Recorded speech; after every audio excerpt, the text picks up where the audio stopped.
Shalom, family. We're back again for another word from Elohim. This week, as I've been going through and praying and fasting and asking Elohim to give me something, he released something to me of an incident that just recently happened. One of the things I notice is that we paint a picture of how Elohim should be or how he's supposed to be, but not understanding actually how he is. We want him to be this nice person, this loving person, this understanding person, and he is all those things. But he has another side too that shows wrath and shows destructions from disobedience. So this allows us to see that just like there are two sides to your parents, just like there are two sides to your boss, there is another side of Elohim that once you push him to the limit, that you manage to take him past an area that he's just not going to let you get away with anything anymore. He is all in all, and he can do all in all. We seem to get this misunderstood. We tend to forget the things that he's done in the past that lets us know about his character, about what he expects from us. Me and my daughter was having a conversation, and she came up to me. This was right before the hurricane came, and she asked me, she said, "Mom, do you think that Elohim sends hurricanes and tornadoes and storms and stuff because he's trying to kill off all the bad people?" I took a moment to myself, and I was like, well, I can't speak for Elohim, but I can tell you what his word says. His word says that it rains on the just as well as the unjust. Now, she's only 6 years old, so of course she's not going to understand what it means when you tell her that it rains on the just as well as the unjust. So I had to break it down to her. I told her that it rains on bad people as well as it rains on good people. God is no respecter of person. So what he did to one, he will also do to the other. There are two reasons why God will bring on a great storm. One of the reasons is to bring about destruction and to bring about change. You have to break down before you can rebuild. If you don't believe me, let's go into the areas of where those things actually happen. Let's go back and think a little further on the time during the flood. During the flood, right before the flood, there was great sin that was on the earth. This sin, God had to bring correction to. And in order to bring correction to it, he had to destroy everything that was created. He said he hated that he had created man. So let's wipe it out. Let's start over. Let's get it right. Once he wiped it out, there was a time for now change to come into play. Things were able to happen. He was able to repopulate the earth. What about the 10 plagues during the time of Moses? It's not as though Moses didn't know what was coming before him, because Yahuwah told him that these things were going to happen before he even got there. He told him about each plague that he was going to bring to pass. He also told him about how he was going to harden Pharaoh's heart each and every time. Why was he going to harden his heart? Because he's trying to make it to the big thing. Making it to the big thing allows everyone else around the world to know who the real Elohim is. See, they were doubting. Even when Moses came to Pharaoh, one of Pharaoh's questions is, "Who is your Elohim?" "I don't know your Elohim. I've never heard of him before. How am I supposed to know that an Elohim actually sent you to me?" One of those major plagues, God used different things, but in this particular plague, he used the elements from out of heaven. He allowed hail to fall down, but it wasn't a regular type of hail. This was hail covered in fire. Now, we see hail, every now and then ourselves. We know how big hail can be when it falls down. Man has a way of trying to justify or make it come to a certain point of why it did what it did. There was no way of explaining what was done then. The only way that they can possibly, oh, well, wait a minute, hail fell down, but it was going so super fast that it caught on fire. That would be one of the solutions that they would come up with of the reason why it was hail, but it was actually on fire. But to this day, we still don't see none of that happen to this day.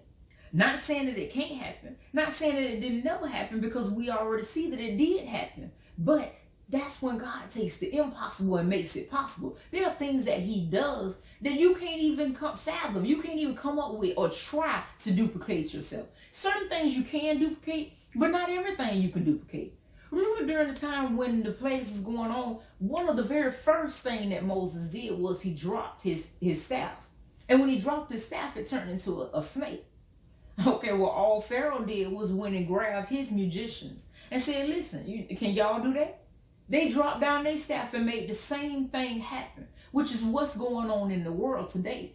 Everybody is making it seem I can do the same thing that God can do. Oh, well, the only way that this came about is by mixing this and mixing that together. And this is how we came up with that formula, and we're allowed to do this same thing. The difference came about was when they threw their serpent down, one thing that their serpent couldn't do was eat up the serpent of the Lord.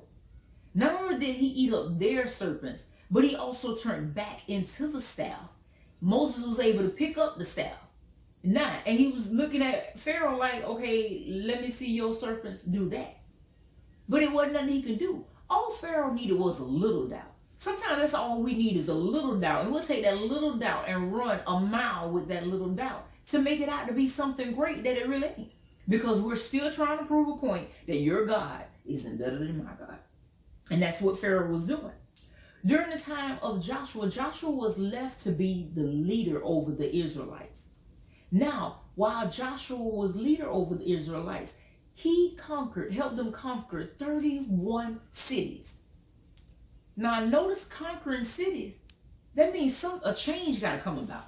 They didn't go into those cities asking all politely, listen, is it okay that we, take over your city? Do you mind moving out, so that we can be able to come in? Because Elohim told us that this belonged to us and that y'all occupying it and y'all not supposed to be here. Do you think that they came to them nicely like that and the people just left all willingly? No, they didn't leave willingly. They came in to destroy. There was times when Elohim sent them in there and told them to kill off everything. Don't even take nothing from them because it's corrupt. And when you think they were supposed to kill off everything, that they didn't kill off women and children, that they spared the women and children. No, there were times when they killed off women and children as well. We look at that and want to make it like, why would the Elohim make us do stuff like that? But you feel like it's okay whenever you send people off to war to defend the country, to go and fight off. There are women and children in that area too, when there are bombs being dropped over in that area. But very little people think about what's going on in that area with those people. You don't think about that they set their kids up to actually kill other people as well? No, we can't think about those things because nobody would teach a child how to do that. No, a child is innocent, a child is loved. So is Elohim. But we feel like that he won't destroy things that need to be destroyed. In those people's eyes, you're the one that need to be destroyed. In Elohim's eyes, he knows what needs to be destroyed. He knows what needs to be taken out. But we don't see it as that way. We see it as something that he's doing wrong.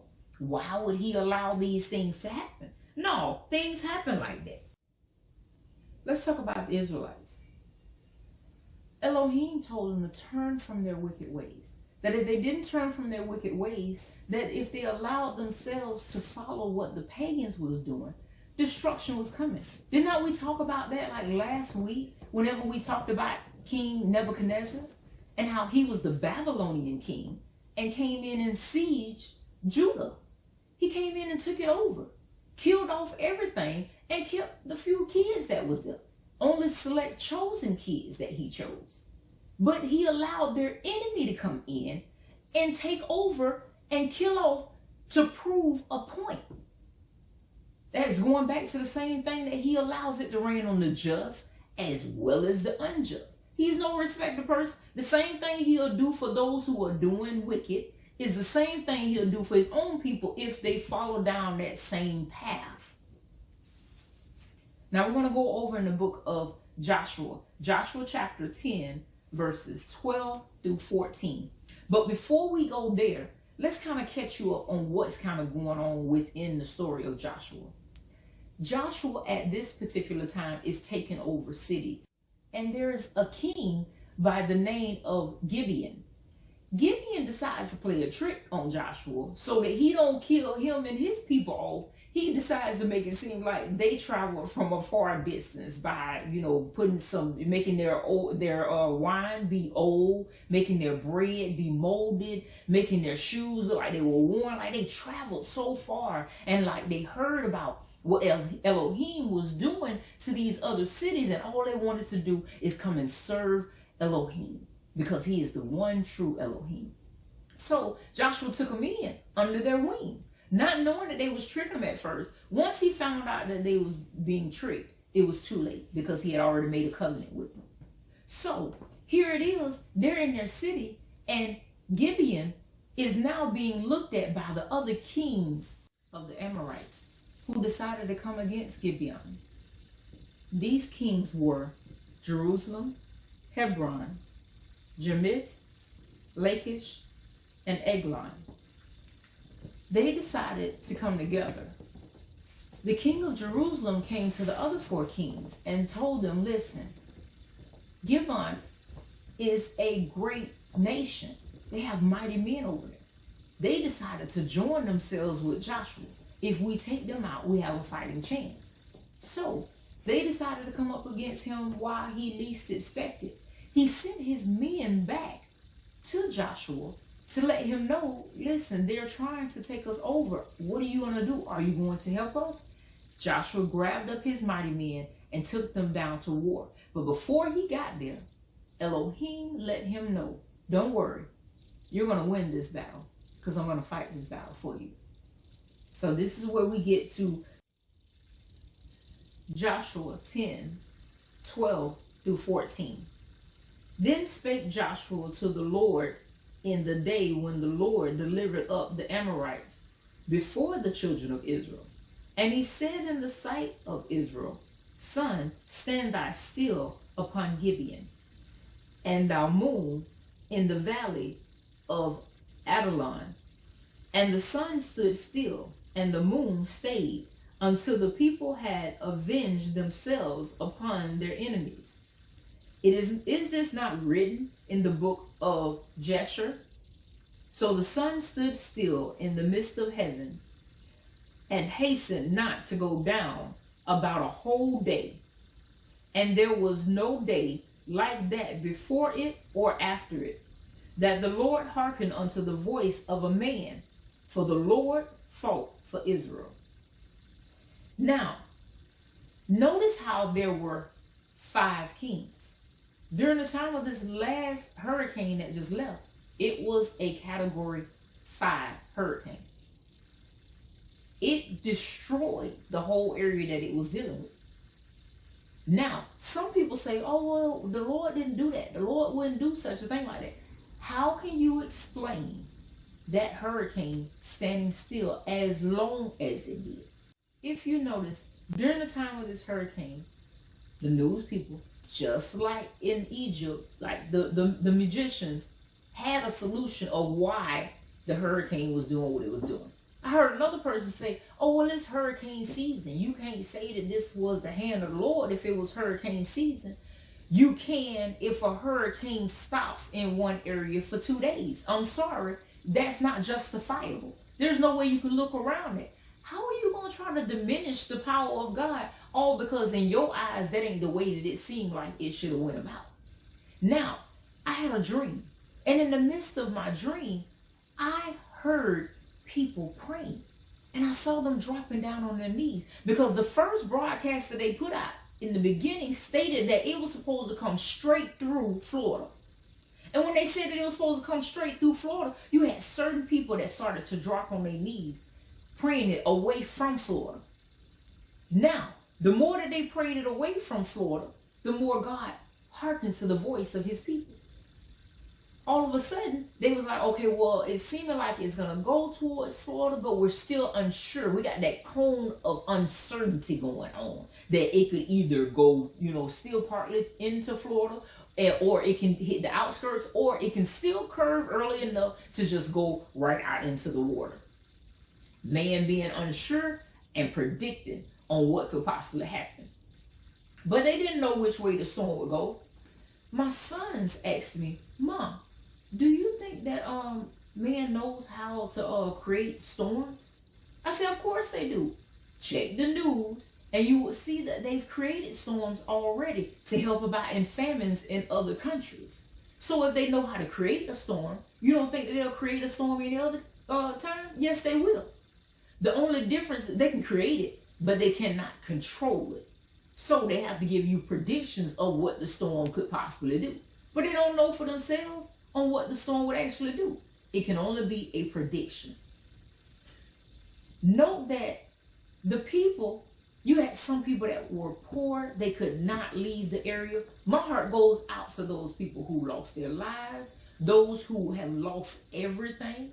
There have been people that have lost majorly. And in the beginning, the news were keeping it mediocre. They weren't telling you about much that was going on. They kept the death number very low in the beginning. But when you started hearing those people really report of what was going on over there, it was chaos. People killing, people stealing. They're getting things riding around out there to find and see what they can find. They're not caring about other people's lives. They were only caring about themselves. The more this storm is going and coming to pass, the more people are dropping to their knees. But they're dropping to their knees in a selfish way. The disciples asked Jesus, what should we pray about? He told them that they don't even know what they're supposed to pray for. So if anything, you pray that the Lord's will be done on earth as it is in heaven. Because you don't know what you're supposed to be praying for. You can actually go down on your knees and do a selfish prayer, which is what a lot of us do. You might have had very few people that prayed for the other area that storm would go through, that hurricane would go through. But majority of the people got down on their knees and prayed just for Florida. Because of the hurricane that came through Florida last year. Last year was just a type 1 by the time it got in Florida good. By the time it got in the center of Florida, it was a type 1. But a type 1 did major destruction. You're talking about this being a category 5 or a 4 that's getting ready to come through Florida? No, that's not something we'll be able to handle. How will we be able to come back from that?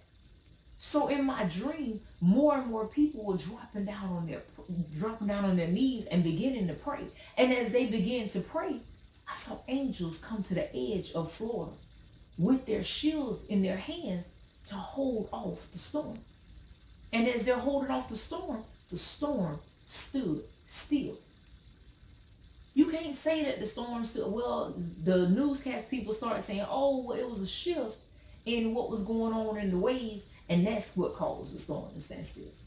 Just like those serpents going down during the time of Moses, man gonna throw out its serpent too to let you know we know what the answer to that is. We know how to solve that problem. This is what actually happened, and this is how that came about. No, I don't care what you say. You keep trying to take away the power of God. You can't take away the power of God. No matter which way you try, it's still gonna stand.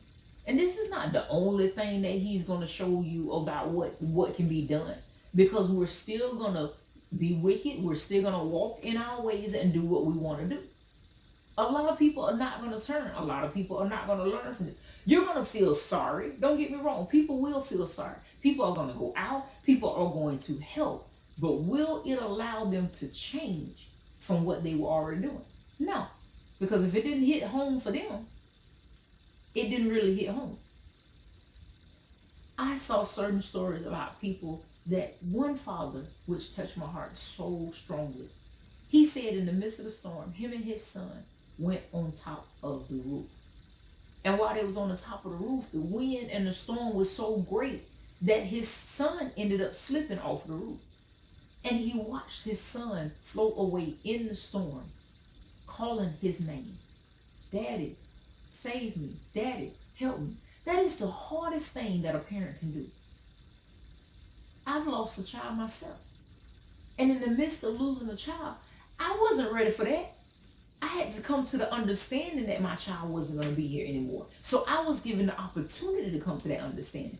On the top of a roof, you are not given that opportunity to come to the understanding that you are about to lose your child. He was holding on for dear life.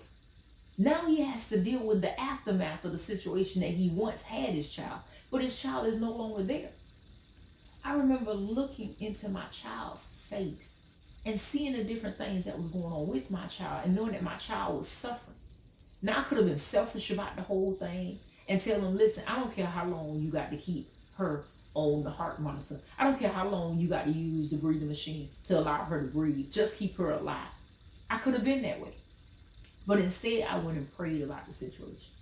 And I said, Father, if it is meant for her to go back with you, allow me to be able to understand that she has to go back with you. But if it is not meant for her to go back with you, I know you have all power in your hands to turn around this situation. That what the doctor says is impossible, you can make possible. You can turn around any situation. You've turned around situations where they said that the person, basically the machine is keeping that person breathing. And they've taken that person off of the breathing machine. And they just start breathing. Or where they pulled the plug because their heart completely stopped. They pronounced that person dead and the person woke up. They can't explain situations like that. They don't even understand it. But they know that it was a miracle. They know that it happened. But they don't understand how the miracle actually happened. A lot of people try to take it out of the hands of God and say, well, that wasn't God. It just wasn't that person's time to go. But technically that person did go. So how can you explain that away if the person died on the table, the machine went flatline, you pronounced them dead, start moving all the stuff off of that person's body, and the person all of a sudden start breathing and set up? You can't explain that away. But they will try. In every aspect, they will try. And once again, thank you for tuning in. Make sure you like, subscribe, and comment on how the storm affected your life. If it even affected your life. How was your prayer during the time when you knew that the storm was coming? Whether you knew that it was coming your way or not. Did you send out a wide prayer? Or was your prayer just limited? Especially when you know it was coming towards you. What type of things did you do to reach out afterwards? Did you send? Are you making preparations to go help? Are you getting yourself prepared just in case a storm like that comes your way? Thank you for tuning in. Shalom.